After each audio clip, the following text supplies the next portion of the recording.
Hello people, welcome to my YouTube channel Free Management Education. Today we will discuss about leverages in financial management. Okay, the concepts of operating financial combined leverages will be covered in this lecture. Moving on. So what is leverage in financial analysis or financial management? Okay, a leverage in general, it refers to advantages or favors gained for any or different purposes. Okay, that is the advantage or the favor I am getting for any purpose, for any work that I am doing, like that. That is a leverage. In financial analysis, leverage is a strategy that companies use to increase assets, cash flows and returns, though it can also magnify losses. There are two types of leverages.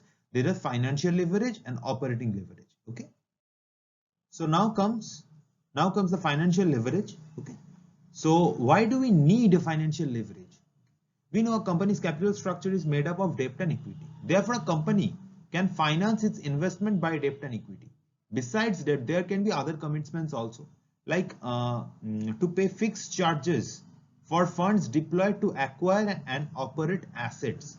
That is, I have deployed funds to acquire such various assets, and for that I have to pay fixed charges or interest. Okay, like that.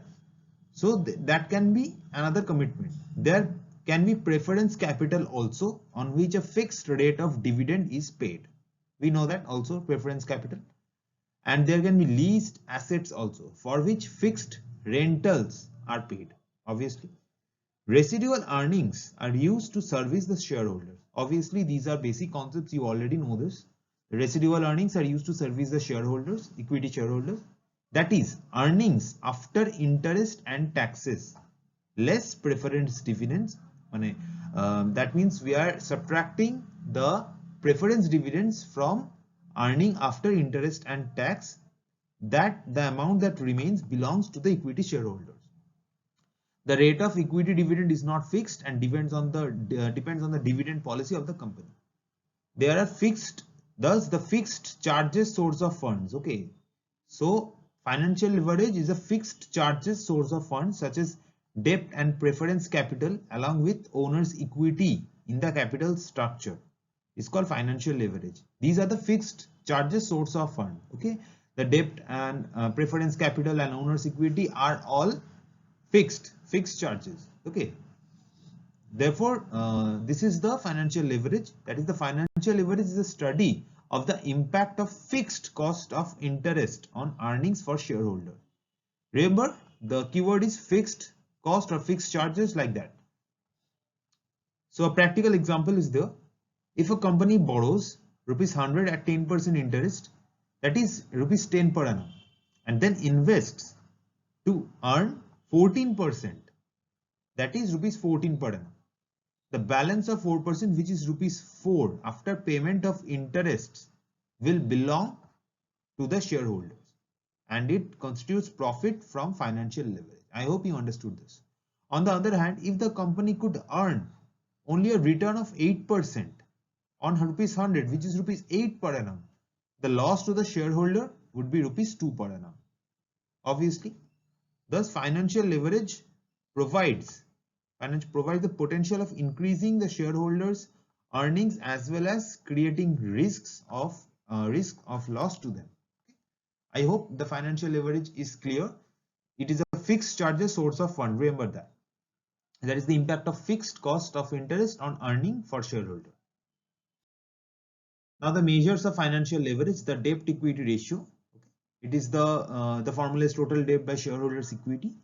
That is the proportion of the funds which the company has borrowed to the funds raised from the shareholder. It is a ratio. Okay, the higher the debt equity ratio, the weaker is the financial position. Obviously, if you see here, if the total debt is higher, then the shareholders' equity will be lower.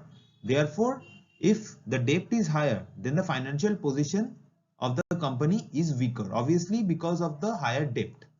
Thus, the ratio should always be less to avoid the risk of bankruptcy and insolvency. It is static in nature. Now comes the debt ratio. Obviously, it is liabilities by asset. This ratio determines the company's asset position or strength to meet its liabilities. Lower is the debt ratio of the company, the sounder is its financial position. Obviously, if the assets is more and liabilities are less, then the company's financial position is much stronger, indicating that the company has sufficient assets to pay off the liabilities at the time of downfall. So now comes the interest coverage ratio, that is EBIT, or interest before earnings before interest and tax by interest expense. This ratio emphasizes the company's ability to pay off the interest with the profits earned. Okay, the profit that I am earning and how I am paying the interest with the profit that I have already earned. So if the ratio is high, it signifies that the company can make enough profit to pay the interest due and vice versa. So it is earning before interest and tax by interest expenses. This emphasizes the company's ability to pay off the interest with the profits earned. So the three measures of financial leverage are debt equity ratio, debt ratio, and interest coverage ratio. Moving on. Now comes the degree of financial leverage. Okay. So this is the formula: percentage change in earning per share by percentage change in EBIT. Here see the diagram. Percentage change in earning per share is number 12. Okay, this part. Okay, earning per share, percentage change in EPS divided by percentage change in EBIT. I told that financial leverage is a fixed charges source of funds. Okay, deals with the fixed charges. Okay, you can see after the earning before interest and tax, that is the EBIT, there is interest payment, there is tax payment, there is preference dividend payment, and there is equity shareholders payment. Okay, so these are the fixed charges. Okay, so degree of financial leverage is the percentage change in EPS here by EBIT. Financial leverage affects profit after tax or EPS. Obviously, you can see from here that financial leverage affects the profit after tax. Here the profit before tax, and this is profit after tax. Okay. If the firm's overall profitability is more than the interest rate, that is EBIT, firm's profit, it is the actual firm's profit before interest and tax. That is, if the firm's profitability, that is the EBIT, is more than the interest rate, EPS increases with the debt. Obviously, you can see here that if the EBIT increases, if the overall profitability is more than the interest rate here, if EBIT is more than the interest rate, then EPS increases with the debt. It is a leverage created with the debt component. Okay. With increasing EBIT, if the EBIT increases, EPS increases faster with more debt. Okay, remember this carefully. If EBIT increases, EPS increases with more debt. But the reverse will happen. If the EBIT declines, the greater will be the fall in the EPS with more debt. Therefore, the degree of financial leverage is defined as a percentage change in EPS due to a given percentage change in EBIT. Okay, percentage change in EPS by percentage change in EBIT. Therefore, higher financial leverage means EPS of shareholders will increase significantly. You see the formula here. If EPS increases, okay, higher financial leverage means EPS of shareholders will increase. That is, if in the numerator increases, then obviously the degree of financial leverage will be greater. Then that means that the EPS of the shareholders will also be more. Alternatively, degree of financial leverage can be written as EBIT by EBT, that is earning before interest and tax. Here, earning before interest and tax divided by earning before tax, or the profit before tax. Okay, that is, there is no interest payment, that is EBIT by EBT. Remember this is the most important formula. Okay, this also can be written like this: 1 plus interest by EBT. Just remember this. So if the firm does not employ any debt, if there is no debt payment, then therefore there is no interest payment also. then EPS will increase at the same rate at which EBIT increases. Obviously, EPS increases faster for a given increase in EBIT when debt is introduced in the capital structure. More the debt in the capital structure, the greater is the increase in EPS, okay, which I have mentioned earlier here in the bracket. With increasing EBIT, EPS increases faster with debt. Now, if EBIT declines, greater will be the fall in EPS with more debt in the capital structure. Okay. So degree of financial leverage is EBIT by EBT, that is earning before interest and tax by earning before tax. Okay. With increasing EBIT, EPS increases faster with more debt. But when EBIT declines, greater will be the fall of EPS with more debt in the capital structure. Important points about financial leverage. Degree of financial leverage always have a value in excess of 1. The value of 1 signifies that the entire funding is done through equity.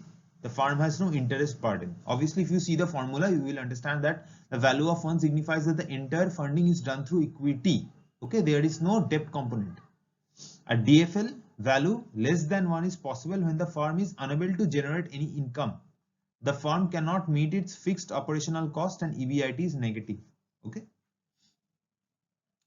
At break-even point. So break-even point is where the level of earning before interest and taxes that will result in zero net income or zero EPS. Okay, that is EPS is 0. Remember this, in the break-even point, EPS is equal to 0. Okay. So at break-even point, DFL is undefined. That at that break-even point, EPS equal to 0, and also negative values of DFL signify that earning of the firm are not enough to cover interest rates and that there is loss of equity shareholders. Okay, the firm is operating below break-even point. Higher the degree of financial leverage, greater is the change in earning for shareholders, which I have mentioned earlier, and hence greater is the financial risk. Obviously, DFL is a measure of financial risk. So DFL has always a value of excess of 1. Value of 1 means there is no interest. Okay. Value less than 1 is possible when the firm is unable to generate any income. Okay. At break-even point, DFL is undefined. Negative values of DFL signifies that the firm cannot cover its interest rates and therefore loss of equity shareholders. Higher the DFL, greater the change in earning for shareholders, and hence greater is the financial risk. So financial leverage was the fixed cost of interest on earnings, but this is the study of the impact of fixed cost on earnings. Fixed cost of not the fixed cost of interest. Okay, remember this. This is the fixed cost of earnings on the firm, and financial leverage was fixed cost of interest on earnings of the firm. Okay, so it can be defined as the change in earning before interest and tax due to change in sales. Here you see the EBIT, earning before interest and tax, and here is the sales, change in sales. Okay, so it is the ability of the firm to leverage a fixed cost to achieve more than proportionate change in earnings. Here is a fixed cost, to leverage the fixed cost. Okay, degree of operating leverage is defined as the percentage change in earning before interest and tax relative to the given percentage change in sales. Here this also can be written as contribution by EBIT. Okay, degree of financial leverage, contribution by EBIT, and financial leverage was EBIT by EBT. Okay, important points about operating leverage. Degree of operating leverage always have a value greater than 1, and the value of 1 signifies that the entire cost is variable and any change in sales will result in equivalent change in earnings. Obviously, if you see the chart before, you will understand that if the value of 1 signifies that the entire cost is variable cost, there is no fixed cost. Okay, DOL is undefined at break-even point like financial leverage. Negative value of DOL signifies that the firm is operating below break-even point. Larger the DOL, larger is the change in earnings. This makes the earnings riskier. It is a measure of business risk. Okay. Now the combined leverage, it is the study of the impact of changing level of sales on EPS. Okay, so operating leverage was contribution, here this contribution by EBIT, okay, and financial leverage was EBIT by EBT, or profit before tax, or earnings before tax. Okay, so combined leverage is the impact of changing levels of sales on EPS. It is the product of DOL and DFL. It is a measure of combined risk. Here you can see it is the product of operating leverage and financial leverage. Operating leverage is contribution by EBIT, and financial leverage is EBIT by EBT. Okay, therefore combined leverage is contribution by EBT. Okay, operating and financial leverage respectively measures the effects of fixed operating cost and fixed interest charges. Okay, fixed operating cost and fixed interest charges. The combined effect of operating cost and interest charges are measured by combined leverage. Okay, remember this. So the combined effect of operating costs and interest charges are measured by the combined leverage. Like if the degree of combined leverage is 2, okay, it means that 10% increase in sales will lead to 20% increase in EPS. Why? Because it is the study of impact of changing level of sales on the EPS. That is, if 10% increase in sales will lead to 20% increase in EPS. But if the DCL is 3, that means the 10% increase in sales will lead to 30% increase in EPS.